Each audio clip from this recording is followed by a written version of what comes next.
until he suddenly appeared, right in front of me. He elbowed his way past the line of people waiting to get in and began to shove past me, too. I planted my feet in the open doorway and said firmly, "Sir, you have to wait in line, and you need a ticket." "I have to see her." "Her who?" I asked calmly.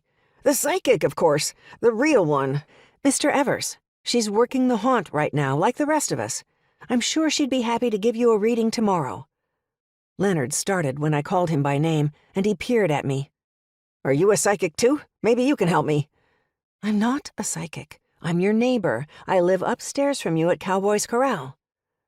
Leonard was standing entirely too close to me, and I was resisting the urge to take a step back.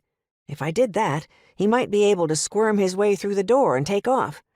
I knew he must be the person who had shown up at the sanctuary that morning, demanding to see Vivian, and I wondered if he had acted the same way on that visit.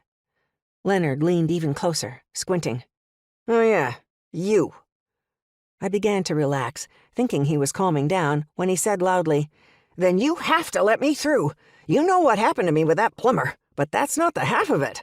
I have to see the psychic. I need help." The people at the front of the line had fallen silent, and they were watching the exchange with a mixture of amusement and horror.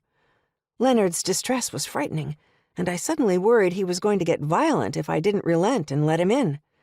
Still, though, it seemed safer for me to hold him at bay than to let him anywhere near Vivian.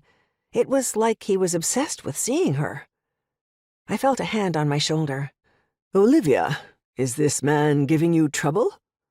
I turned and saw Malcolm towering behind me. His dark eyes glittered in his pale, gaunt face. I gestured toward Leonard. "He insists on seeing Vivian, but I've told him she's working." "Whatever she's doing," Leonard said wildly, "is not as important as helping me." "Sir," Malcolm said smoothly, "I'm sure Vivian will be happy to set an appointment with you in the near future. In the meantime, only guests with a ticket can come inside." That was the wrong thing to say. Leonard's face lit up. "I'll buy a ticket! I'll buy a ticket and find her inside the haunted house!" Malcolm deftly slid past me and put a bony hand out to stop Leonard from rushing toward the ticket window, where Clara was covering for Zack until the full moon began to wane.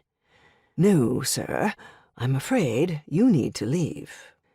Malcolm swept off his tall black top hat and handed it to me wordlessly. In one deft movement, he slid a hand around Leonard's upper arm and pivoted him in the direction of the parking lot. Leonard tried to squirm out of Malcolm's grip, but it was to no avail.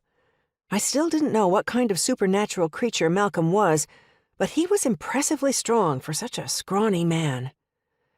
Just before Malcolm escorted Leonard outside the glow of lights at the entrance to the sanctuary, Leonard twisted around and glared at me. "You're making a mistake," he shouted. "If I die tonight, it's your fault."